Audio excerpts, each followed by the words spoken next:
Beets. I've never eaten a beet before. I'm 47 years old. I started eating beets. I love beets. The first time she gave me beets, I was hooked. I ate like 2 whole beets. But I'm also getting on in years, and I have a lot of irrational fears around dying, and one of them is dying from internal bleeding.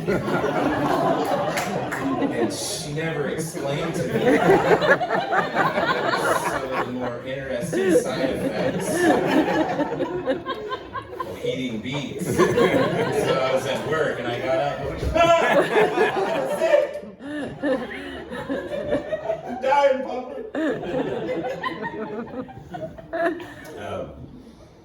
She hates McDonald's.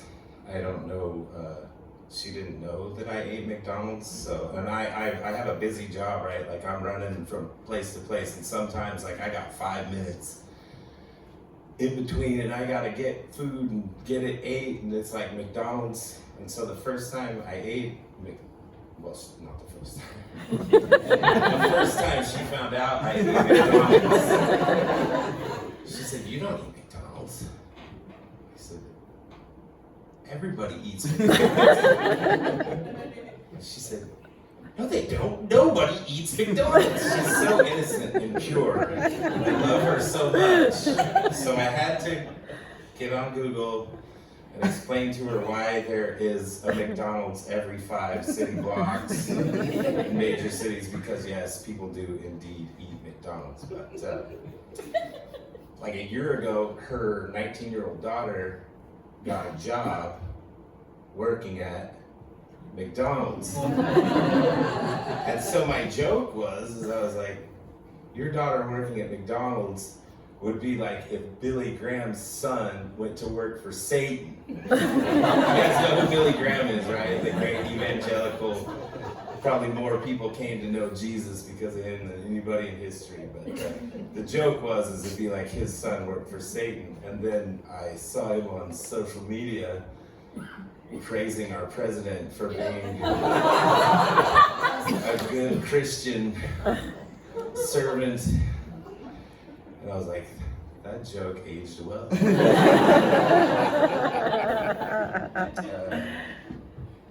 wondered who voted for that guy. Anybody here ever been to Dune Fest? Over on the beach, the Dune Fest. It's hundreds of thousands of people gather and tear up the dunes with their toys. And my cousin invited me to go to Dune Fest, and when I got to Dune Fest, I was like, oh, that's who voted for that guy. Like, this is how the other half lives. It was all like Trump 2020, American flags. They were playing Lee Greenwood, I'm proud to be a man. Good song, dude. I love that song. But the Gadsden flags everywhere. You know, everybody know what a Gadsden flag is? The "Don't Tread on Me" is the coiled rattlesnake. It's like a protest against government overreach, which is I'm all for being against it, but it's a coiled rattlesnake and it says "Don't tread on me." It's really tough. You see tattoos. Don't tread on me. The thing is, you got like an $8 million RV. You got like $300,000 worth of high performance toys. You've got a mobile shop with tens of thousands of dollars worth of tools. You got $4,000 to $5,000 worth of gasoline stacked up. You got 5 to 6 weeks paid vacation every year to go enjoy those toys. And I was like, you don't look tread upon. You in fact look like the least treaded upon person I've ever seen. I want to be tread on. That's not a kink. This guy pulls up next to my cousin and he's got his $90,000 Proud Boy mobile and he's towing a party barge. And he hops out and he's like, man, Biden's taking away our freedom. And I was like, yeah, Nothing says I'm oppressed like owning a party bar.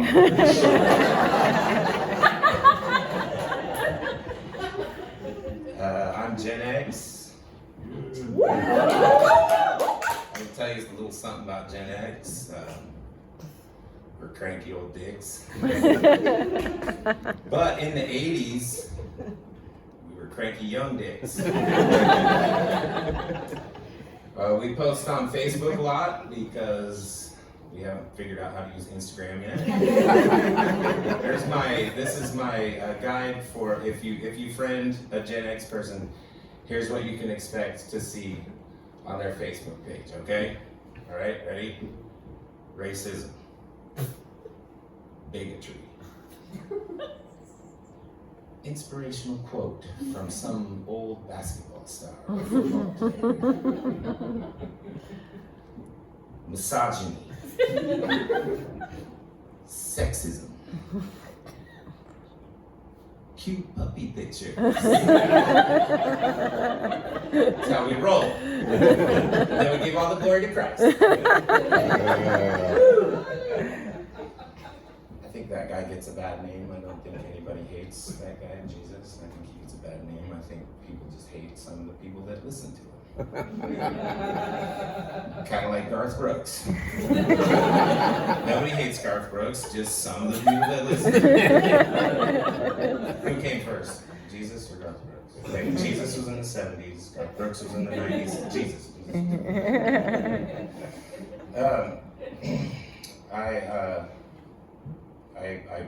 I had my come to Jesus moment. I will say radically saved. My life was a mess. I will go ahead and say that. I read the New Testament. It's pretty mild, but then I got into the Old Testament. There's some weird shit in there. I'm not going to go too much into detail, but I got to the part where they say you're not allowed to have sex with your uncle's goat. Here's the thing. The fact that they had to write it down means that it was a pretty big problem. Because if it had just been a couple of people, they could have been like, well, just word of mouth. There's a lot. Alright.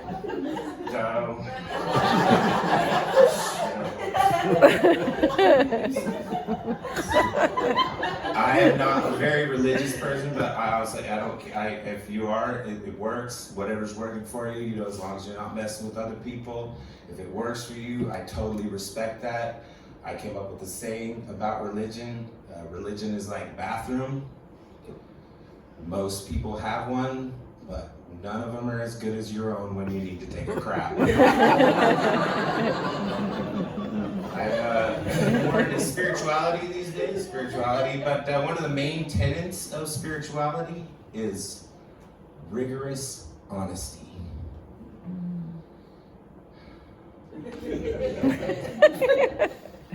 Now, some of you may not know this about me, but I coach youth athletics. And it's difficult to be rigorously honest when you're coaching 5 to 10-year-olds because they come up and, hey, Coach, how do we do?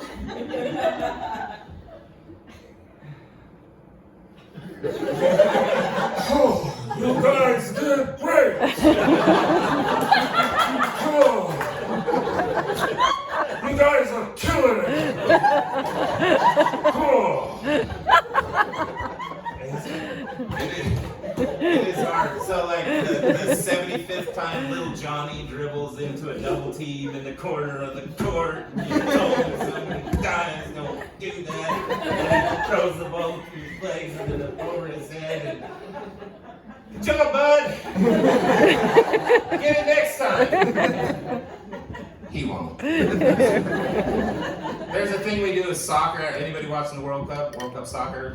Soccer's a great game. There's a rule though. When you're on defense and you're the goalie though, when the ball is in front of your goal, you kick it to the outside, never to the middle. It doesn't matter how many times you tell them, don't kick it to the middle. And start to kick it to the outside.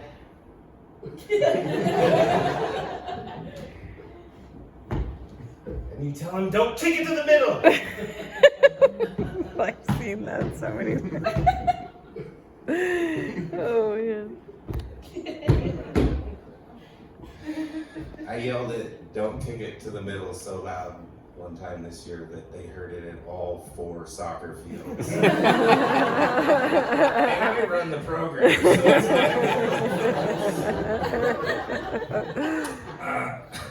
happy Pride Month. Yeah! Woo! Y'all remember a couple years ago when they were all mad at like Bud Light and Jack Daniels because they were supporting diversity, equality, and inclusion, and they were supporting the LGBTQ plus community, and people started canceling Bud Light. They were blowing up pallets full of Bud Light, burning their Jack Daniels merch. Here's the thing. Bud Light is a shitty beer. Amen. Jack Daniels is a shitty whiskey. And if you're not drinking those 2 drinks just because they support LGBTQ plus, you're a shitty person. I couldn't be gay. Except I love the band Nickelback. And that is where they draw the line.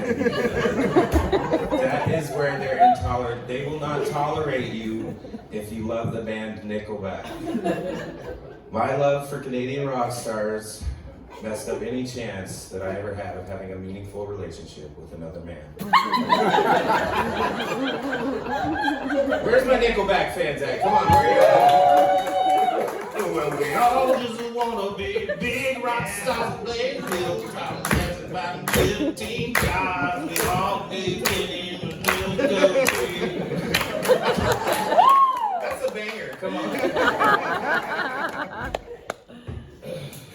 Okay, we gotta bring this on home. I almost made it. This is my last joke. Okay. I tried to be gay. When I was in college, listen, I was away from home. I was alone. I was scared. So I dabbled a little bit. That's a lie. I never went to college. I did what all the cool kids were doing in the 90s. I got my girlfriend pregnant. I went to work at the mill, got addicted to meth, and destroyed my credit. I was hoping you would laugh at that because I want to ask you, what part of that is funny? Okay? The meth? The girlfriend? Listen, I'm done. I just want to say, diversity is what makes America great, all right? All my favorite colors are the colors of the rainbow. Every people are my people, all right? So your next comedian coming up is a man who is single-handedly keeping the bolo tie industry alive. His jokes makes no sense because he's not even wearing a bolo tie. But he's a very funny man. He's the hardest working comedian in the Eugene area.